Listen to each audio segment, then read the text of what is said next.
नमस्कार, आप देख रहे हैं जेपी भारत लाइव। और आज के समय में जमीन से जुड़े समस्या शहर से लेकर गांव तक हर जगह आम हो चुकी है।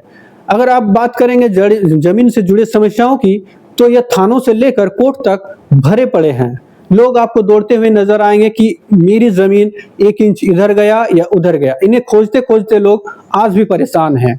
इस संबंध को लेकर हम धनबाद के प्रसिद्ध अमीन सपन मंडल हैं, उनसे हम जानकारी लेंगे कि इन सब मुद्दों को लेकर लोग किस तरह से बचे और क्या कुछ करना चाहिए। आपको हमारे चैनल में स्वागत है। और सबसे पहले क्या कुछ आमीन जो होता है, क्या होता है, थोड़ा समझाइए।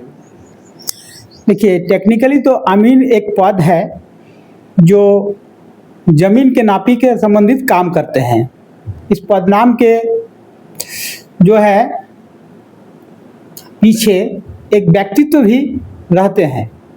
एक व्यक्ति का दिमाग रहता है, जो ऐसा व्यक्ति होना चाहिए जो संपूर्ण जानकारी के साथ, सिर्फ लॉजिकली नहीं, कानूनी तौर पर और सामाजिक तौर पर भी ईमानदारी पूर्वक किसी झमेले के, जमीन से संबंधित झमेले का निपटारा कर सके। एक चीज देखा जाता है कि लोग जमीन खरीदने से पहले आमीन से संपर्क नहीं करते या करते भी हैं, तो क्या करना चाहिए? जो जमीन खरीदते हैं उन्हें सबसे पहले क्या करना चाहिए? देखिए, जमीन खरीदते समय लोग अमीन का चयन तो करते ही हैं, क्योंकि अमीन से बिना नापी कराए जमीन लेना सर्वथा घातक हो सकते हैं।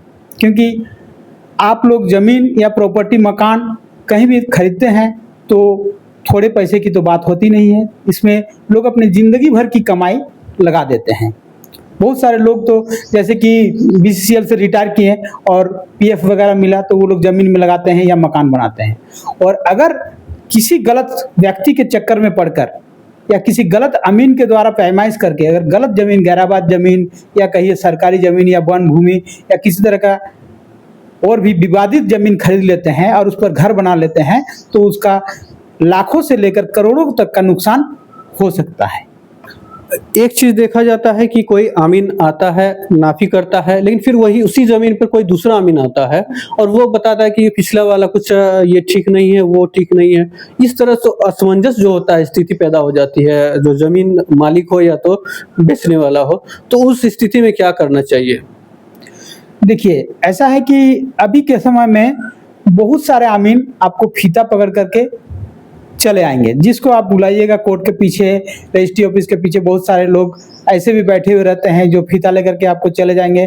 जो जमीन के ब्रोकर्स हैं उन लोगों के साथ उन लोगों का साठ-गांठ रहते हैं और वो लोग उनके कहने पर गैराबाद जमीन को भी रहती, सीएनटी वाले जमीन को भी सीएनटी फ्री, वन भूमि को भी वन भूमि से फ्री, आदिवासी लैंड को भी गैर आदिवासी लैंड बता देंगे।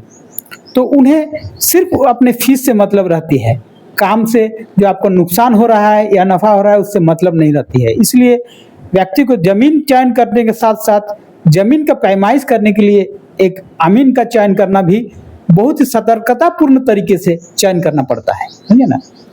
एक जब विवाद होता है जमीन को लेकर, क्योंकि जो जमीन होता है अक्सर देखा जाता है भाई भाई में अधिकतर देखा जाता है कि 1 इंच मेरा उधर गया, इधर गया, उसको किस तरह से आप लोग निपटारा करते हैं कि ये सही है? हाँ, 1 इंच इधर गया उधर गया का मामला, जहाँ 1 इंच का तो कोई मतलब कहावत होता है, इंच बराबर भी डिस्टर्ब ना हो। लेकिन उसके लिए आजकल के ज़माने में ये बात को हम लोग अक्सर सही करने का कोशिश करते हैं। आज हम लोग डिजिटल तरीके से नापी करते हैं, जैसे कि हम लोग का आधुनिक सॉफ्टवेयर ऑटोकैड के द्वारा ज़मीन का हम लोग एरिया निकालते हैं। और पुराने ज़माने में देखा जाता था कि ज़मीन का, जैसे बंटवारा का एक संदर्भ मैं आपको दे रहा हूँ कि एक जगह एक भाइयों का मैं बंटवारा करने के लिए गया था। हमारे सामने कर्माटाड़ से आगे एक विलेज है हुचुकटाड़, उस जगह पर तो पंचायत में बहुत ही गणमान्य व्यक्ति लोग भी बैठे हुए थे। तो उन लोग रकवा को ध्यान नहीं दे रहे थे। जैसे कि एक, जिसको हम लोग बोलते हैं बाड़ी मतलब जैसे कि घर का बगल में जो खाली जमीन रहते हैं जिस पर हम लोग बैगन, सब्जी, टमाटर वगैरह लगाते हैं, उसको हम लोग का माने झारखंडी भाषा में बाड़ी कहते हैं।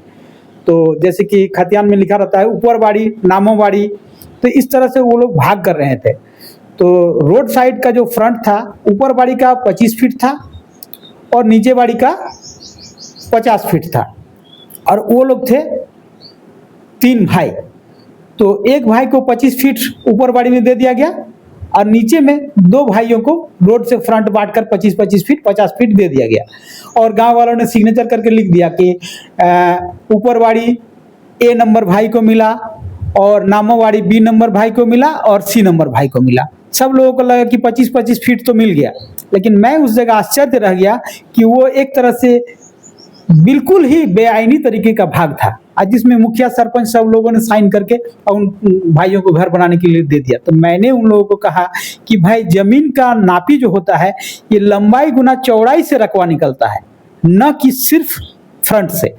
तो एक भाई जो ऊपर बाड़ी में लिया था उसको 25 फीट बाय 100 फीट था, लंबाई 100 फीट था और आगे पीछे दोनों तरफ 25 फीट था। स्क्वायर ही माने रेक्टेंगल शेप में ही था। तो समझ लीजिए कि 2500 स्क्वायर फीट जमीन मिला। और नामो बाड़ी में जो 2 भाइयों को मिला वो बाड़ी 300 फीट लंबा था, यानी लंबाई में तिगुना। तो उन दोनों भाइयों को 300 गुना 25 करके मिला। समझ लीजिए कि 25 या 7500 और एक भाई को यहाँ पर मात्र 2500 स्क्वायर फीट, यानी कि नीचे बाड़ी जिसको मिला नामो बाड़ी, तो नामो बाड़ी वाले भाइयों को 3 गुना जमीन दे दिया पंचायत वालों ने और बोला कि बराबर कर दिया। तो ऐसा भी अमीन और ऐसा भी पंचायत, ऐसा भी मुखिया होते हैं। मैं नाम नहीं लूंगा, आप इशारे से समझ जाइए कि लोग वोट बैंक की राजनीति करते हैं, लेकिन हम अमीन लोगों को तो कोई वोट बैंक से मतलब नहीं है। हम लोग फीस लेकर के जाते हैं, इसलिए हम लोग को किसी भी भाई का समर्थन नहीं करना चाहिए। और लंबाई गुना चौड़ाई करने के साथ साथ डायगोनल लेकर के, टेढ़े मेढ़े जमीन है तो उसको डायगोनल के साथ ट्रायंगल का सूत्र से निकाल करके सही रकबा निकालना चाहिए और सही सही रकबे का विभाजन करना चाहिए। साथ साथ ये भी देखना चाहिए कि भाइयों को जो घर बनाने के लिए हम जमीन दे रहे हैं उसमें सुविधा का भी कुछ कुछ ध्यान रखना चाहिए कि किसको सुविधा हो रहा है किसको असुविधा। सिर्फ सब समय जमीन बराबर करने से ही नहीं बराबर होते हैं, कुछ सुविधा असुविधाओं को भी ध्यान में रखते हुए जमीन को बंटवारा करना चाहिए। अब सवाल उठता है कि लोग युवा जो होते हैं आमीन की ओर अग्रसर होते हैं अपनी बनने के लिए, करियर जो बनाते हैं, तो उसके लिए कई तरह के जो मापदंड होते हैं उसे अपनाया जाता है। आपके नज़रिए से क्या कुछ मापदंड होना चाहिए? देखिए, अमीन बनने के लिए सबसे पहले कैंडिडेट जो होता है उसको मैथमेटिकली स्ट्रांग होना चाहिए। दैट मीन उसका बेस जो होता है, उसका प्रारंभिक शिक्षा जो है वो उच्च माध्यमिक लेवल, माने जिसको हम लोग +2 लेवल बोलते हैं, +2 लेवल तक मैथमेटिक्स से किया गया होना चाहिए।